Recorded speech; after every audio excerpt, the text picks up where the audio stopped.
this is the first international Shingerview. Yes, I love it. Rooftop. So I'm intrigued about what you're up to, B. Yeah.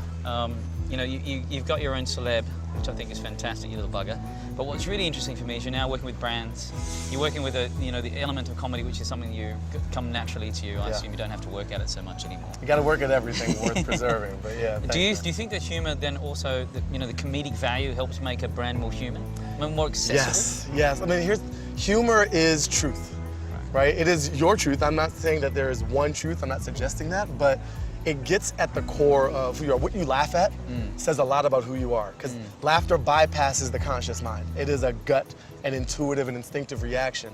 And what you think of as funny, what you put out into the world as humor, says a lot about your character and your values, etc. So as a brand, as a company, as a public figure, as any sort of entity with attention wrapped around you, what you think of as humorous reveals something about you. Yeah. And we know we're stripping away the layers of artifice that have separated us from each other, from our governments, from our financial institutions, from our commercial relationships. It's no different. And I think humor is a great sort of revealer of the truth within us, not just out there in the world. So yeah, I think humor is absolutely important in humanizing all of us. And do you think that when you do, in your experience, when working with brands, is it challenging to get them beyond thinking about memes?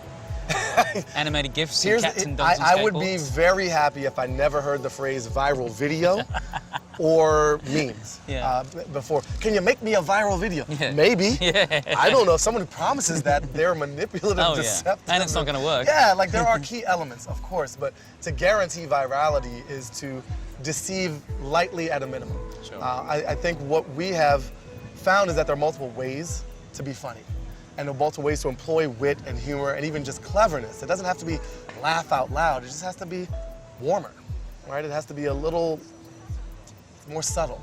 And humor often allows people to get at that. One way is to make fun of yourself. Yeah. So I'll get very specific. There are ways to look at your reactions with your customers. I still remember a great case. The San Francisco Chronicle years ago created a podcast of ranting phone calls to their editorial desk. People complaining about typos and coverage and bias in the media. And they just put that out there, roughly 5 a week. No editorial commentary, just we got this call, here it is. And it was naturally funny, but it was revealing and it was honest and it was real. And it showed them as human because you got to feel what they felt. And instead of seeing them as an institution that you could hate at a distance, you saw them as people who got phone calls that you might get and maybe you wouldn't want to get. Even that was a smart indicator of how you could be more human through humor. And that was very indirect. They weren't writing jokes.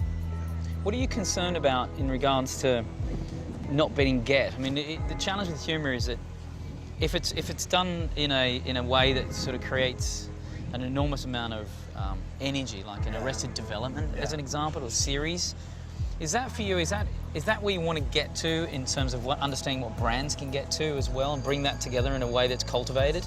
Or do you feel like, okay, leave that for the mainstream, that's something else, but when we talk about brands and humor in a way that makes it really dynamic is a different format? It shouldn't be TV, it shouldn't be a video, it should be a combination of all of it? I have no format bias. Beautiful. I am not here on behalf of big video or big Twitter or big Tumblr or big microblog. I'm here on behalf of voice and expression and humanity, really. And so the tools that you use matter far less to me than what you're saying with them. Yeah. In terms of not getting got in the humor, that's part of the path. You know, no one is universal. Coca-Cola, one of the biggest brands in the world. Michael Jackson was one of the biggest brands in the world. Jay-Z, there are people who hate them and will go to the mat attacking them because of something or another. And some of them probably have really good reason too. Personal, professional, ecological, whatever it is. Like, there's no universal love. There's no such thing. So that's all right, let's remove that unachievable as the bar. How do you develop deeper relationships with those you already have? How do you expose something new about yourself that people never saw? How do you bring some new people to the table who wouldn't have heard you when you were preaching or pontificating before, like I am right now, and instead just being you, my opinion. So. Thanks for hanging out with me, Thank B. you, Shingy. Cheers, Shingatunde.